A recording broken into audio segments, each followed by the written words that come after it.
everyone, thanks for tuning in to my second assignment for ALM102. Today we are going to be talking about new realities, what they look like, what each term means, and what the benefits and challenges might be to each of those terms. Now, the words virtual and reality, I would argue, are two words that not many people would have expected to see paired together in their lifetimes. But the Oxford Dictionary defines virtual reality as the computer-generated simulation of a three-dimensional image or environment that can be interacted within a seemingly real or physical way by a person using special electronic equipment. Augmented reality, however, is defined as a technology that superimposes a computer-generated image on a user's view of the real world, thus providing a composite view. And the definition of mixed reality is a medium consisting of immersive computer-generated environments in which elements of a physical and virtual environment are combined.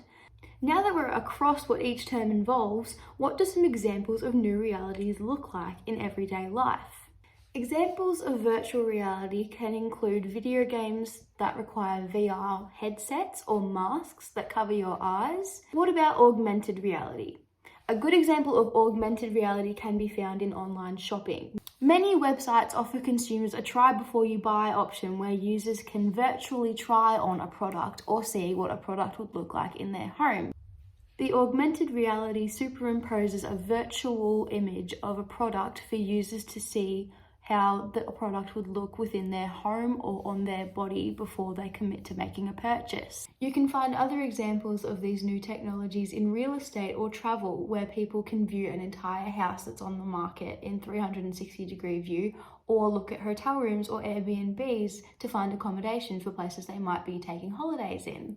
There are lots of benefits to these new realities that stem from the concept of hyper-convenience in a world that is more connected than ever and always is constantly seeking the benefit of instant gratification that the internet and the online world can provide.